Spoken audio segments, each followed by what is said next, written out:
A xestión económica do Concello ten distintas lecturas. O pleno de setembro trouxe os datos trimestrais habituais na quenda de dacións de conta. O goberno local é optimista arredor da situación económica actual e sinala as melloras levadas a cabo. Pola contra, os grupos da oposición son moi críticos unha vez máis. Como vai o período medio de pago, como vai a solvencia económica, non me salen agora outras dúas cuestións, que son 4 concretamente, que ya hai que dirixir ao Ministerio e que, bueno, pues, se lle dá coñecemento tamén cando no pleno máis próximo posible a esas datas que se lle dá, insisto, ao Ministerio os datos, darllos tamén á Corporación, que non pode ser de outra maneira. O informe de morosidade e execución trimestral completan estes informes. Nos interesaría que os datos fosen millores, vemos que os pagos a proveedores se vai reducindo, pero a deuda sigue estando viva.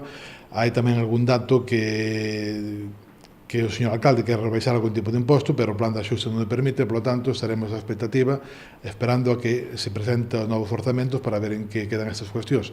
Evidentemente, todos os ciudadanos queremos que nos axusten os impostos, pero debido á situación económica do Concello, debido a que nos encontramos nun plan de axuste, é un pouco complicado, pero a intención dos grupos é, evidentemente, baixala.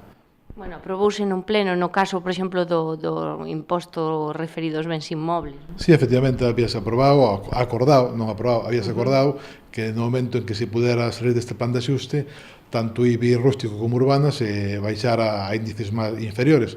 Por lo tanto, este é un acordo que existe, pero non é todavía se pode levar a cabo. A verdade é que levamos certa sorpresa cando no mes de maio a nosa moción saiu adiante para facer rebaixas no IBI. Sorprendeunos bastante. Daquelas, o señor alcalde dixo que traería a súa proposta no pleno de xullo ou no pleno de setembro. Pasou xullo e pasa setembro. Non hai proposta da alcaldía. Nos pensamos que o que non hai é intención. Houbo tempo máis que suficiente para ter os estudos económicos pertinentes e tampouco nos vale que se escude en non cumprir a regra de gasto. A regra de gasto non se vai a cumprir e non se vai a cumprir polo tema do suplemento deses arranxos con valor de 630.000 euros. O que ten que dicir claramente o señor alcalde se quere apostar por esa rebaixa no IBI ou non. E urxe, porque se esta medida non se leva a cabo antes de finais de ano, non se poderá aplicar a rebaixa no ano 2019.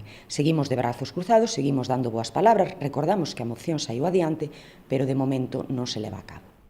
Este ano xa sabemos que non imos cumprir a regra do gasto, entón por ese lado xa imos ter problemas. Estamos nun plan de axuste que en vez de sair del, a pesar de que este ano imos pagar 1,5 millón de euros de débeda, para reducir a débeda, a pesar de pagar todo iso, seguimos no plan de xuste, levamos no plan de xuste anos e anos, é casi dicir INTA plan de xuste. En vez de intentar sair xa dunha vez do plan de xuste, pois seguimos incumplindo cousas, entón non nos permiten sair, e non sei, pois chegará o 2050 e seguiremos no plan de xuste, e iso que non pode ser, porque estános limitando moitísimo.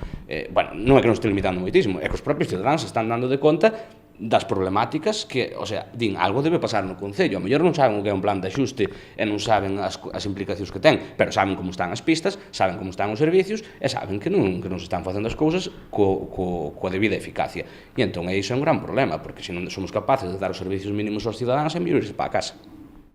Todos falamos por non estar calados. Algúnas veces, ao mellor, estábamos moi ben calados, non? Pero o plan de axuste, lógicamente, o que che dice que hasta que amortices a débeda toda, bueno, pois hai que seguir aí, non? E hai que seguir cumplindo, pero eu entendo que, xa o decía fai un ratiño, que si neste momento estamos que non temos unha factura triste atrasada, que estamos nun período medio de pago de 18 días, que si temos unha cuantía de probablemente 1.100.000, 1.100.000 e pico mil para saldar prácticamente a deuda e que nos quede de deuda o mellor 400 ou 500.000 para o ano seguinte, e que probablemente antes das próximas eleccións do ano que ven eses 400 ou 500 temos en condicións tamén de liquidalos e que quede deuda cero nas próximas eleccións de maio, a partir de aí sería cando o Concello pode solicitar quedarse fora do plan de axuste, porque todo o que sexa facer melloras na rebaixa de impostos á cidadanía poidera darse o caso, pero eu tamén o teño dito moitas veces. O imposto que temos, por exemplo, para bens inmuebles, estamos no término medio de todos os outros concellos, con un 0,60, podríase mirar de rebaixalo un pouco. O término que temos para pagar o de rústica en un 0,40, podríase baixar como máximo 0,30, non? Pero, si queres dar uns servicios de calidade á cidadanía e ter o Concello, bueno, pois máis ou menos en perfecto estado de revista, tes que recaudar, senón milagros non os pode facer nadie.